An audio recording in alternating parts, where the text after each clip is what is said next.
I'm going to talk to you about the Market Stability Reserve. I'll take the story back a little bit. Here is the EU ETS as it currently stands. Phase 3 and Phase 4. I want you to look at the top of the orange bar. That is the cap in the EU ETS. And you can see at the moment it's coming down every year by 1.74%. Soon, at least from 2020, it will come down by a little bit more than that, by 2.2% every year, we hope. You can see the curve gets a little bit sharper. That's the cap. The orange underneath it is all of the allowances in the EU ETS that are auctioned, and the blue at the bottom is the free allocation part. Okay? So that's Phase 3 and Phase 4. There's the cap. I want you to focus on the cap. I'm now going to go back to Phase 1 and Phase 2. And I want you to look at the red line. This is the cap in Phase 1 and Phase 2. You can see it's relatively flat. I want you now to look at the green line. The green dotted line is the demand for allowances in the EU ETS in Phases 1 and 2. You can see in Phase 1, demand for allowances was more or less the same as the cap. But then we get to Phase 2, 2008, the year in which the North Atlantic financial and economic crisis hit us. And you see that demand for allowances, the green line, suddenly falls with the drop in GDP, the drop in emissions, drop in demand for EU ETS allowances. And it falls well below the cap. And you see it doesn't recover. We're left throughout Phase 2 with a gap between the cap and demand for allowances. And we have a problem. And the problem is a very simple one. It is the fact that the cap cannot be changed. The cap is set in stone. It is set in stone legally in the legislation underpinning the EU ETS. Demand goes down. Demand can move. The cap cannot move. And so every year we have a problem of too many allowances in the market, which we cannot do anything about. And so, over time, a surplus of allowances builds up, and, as you'll see, this has quite a dramatic impact on the price. That's the blue line.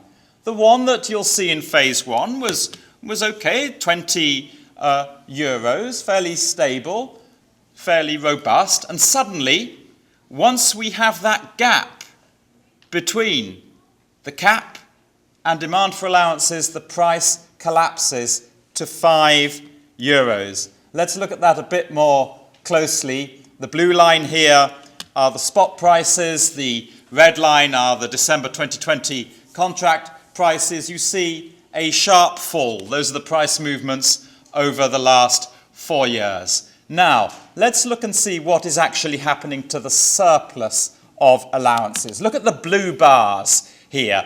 That is how the surplus built up in those years in Phase 2 when we started to have that gap between the fixed supply of allowances, the fixed cap, and the reduced demand for allowances. The surplus builds up very rapidly.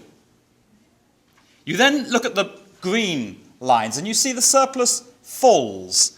And this is because, as you're probably aware, the EU decided last year to try and tackle the problem of the surplus that was building up by holding back some of the allowances which otherwise it would have auctioned onto the market. It held back 900 million allowances. We call this backloading. You'll have heard that term. Now, that's quite helpful, a little bit, in the short term. You see the surplus comes down a bit, but then look what happens. The surplus goes back up again. And that is because by 2019, 2020, those backloaded 900 million allowances have to be released back on to the market. And so the backloading is only a short-term, temporary fix. The underlying problem of the surplus comes back and hits us again. And in fact, we have a surplus that is even greater than we had before the backloading. And look how slowly the surplus then declines over the coming years. It's very difficult to get rid of that surplus once you have it. It is a persistent surplus, and that has a permanent downward pressure on the CO2 price. Now, it was very clear to many of us in industry that this situation was unsustainable. The market was not functioning properly. For a market to function, you need some sort of balance between supply and demand of allowances. You need a relative degree of scarcity. We simply did not have that. We had a surplus, almost a permanent surplus, of 2 billion allowances in the market, and something had to be done about that. So a group of us in industry representing all sorts of interests, oil and gas companies, utility companies, manufacturers like Alstom, we got together and we came up with an idea to try to remove the gap there. Remember the gap, that's the underlying problem. That's what we've got to tackle. And we came up with this idea.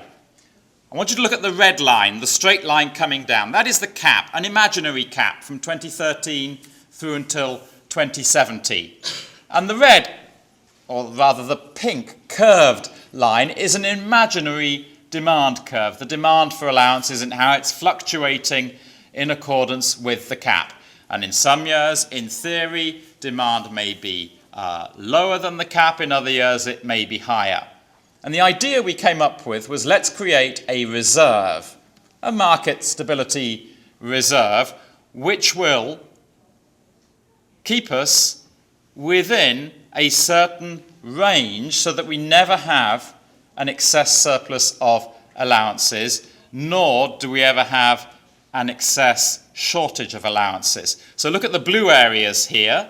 That is when, as is the case today, demand is below the cap. In those moments, the idea is that we take allowances out of the surplus and put them into the reserve. And when the opposite happens, when demand is strong, when the economy is growing strongly, and we have more allowances or more demand for allowances than the actual cap for allowances, then you would reduce allowances from the reserve back into the market. That's the theory, okay? And this is what we suggested to the European Commission. And the European Commission listened to us. They agreed that there was an underlying structural problem in the EU ETS and that something had to be done about it. And the EU, at least the EU Commission, then proposed this market stability reserve. And this is basically how it will work.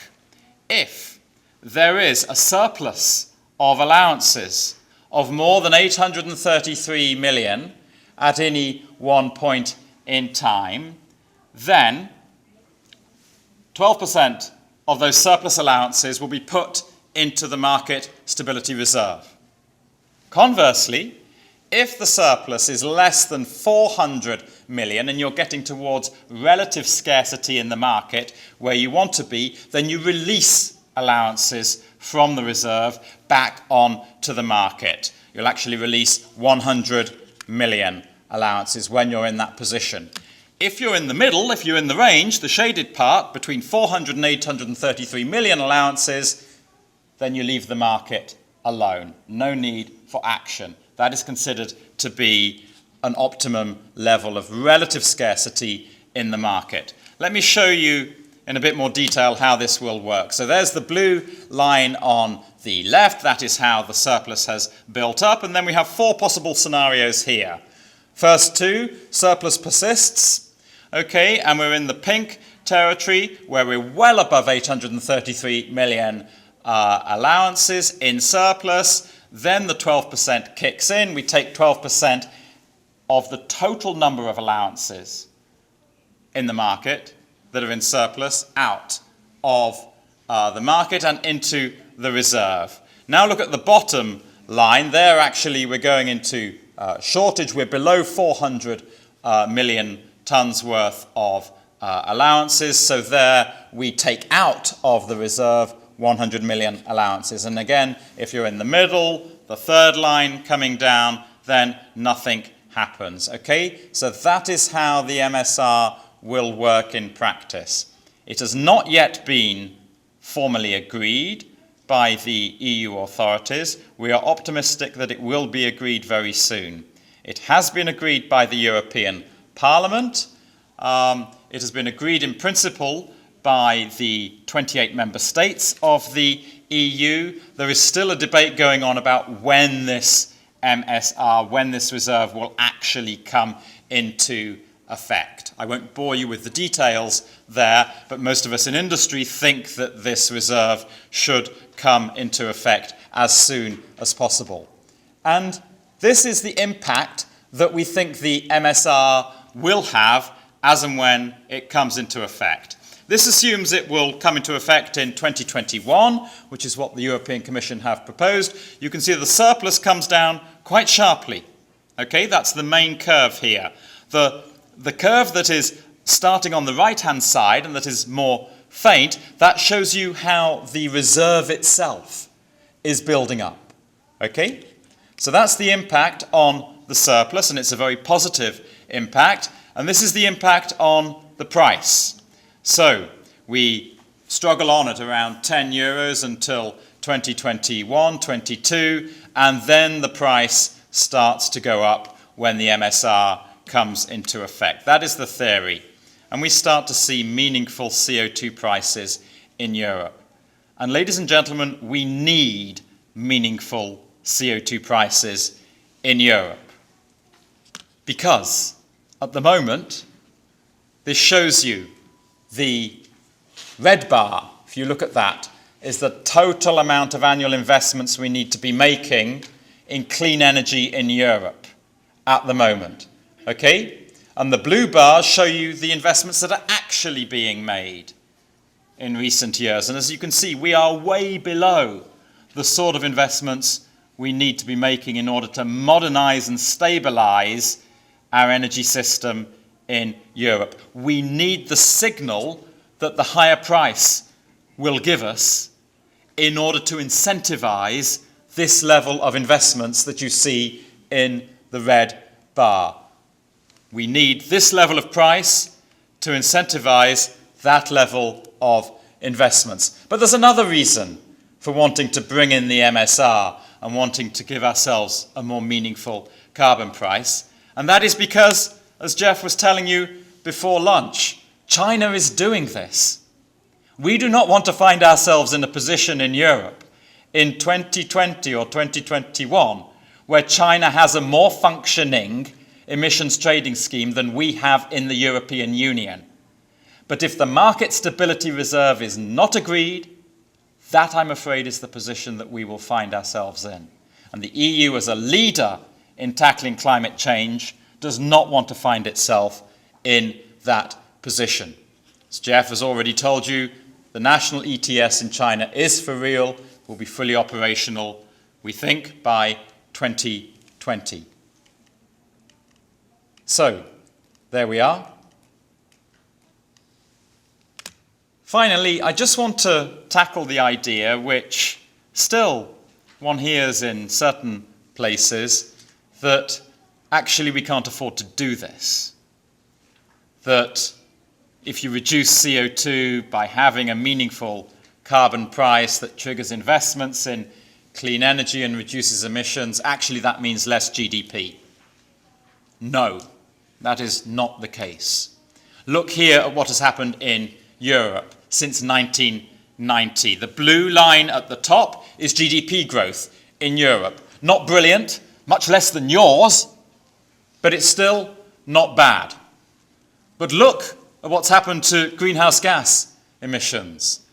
They have fallen significantly whilst GDP has been growing quite significantly.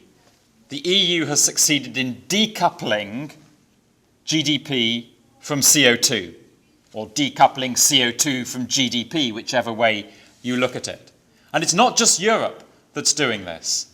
You will all have seen 2 weeks ago, the International Energy Agency showed that for the first time ever in 2014, the whole world had managed to stabilize its CO2 emissions despite having achieved fairly healthy levels of economic growth.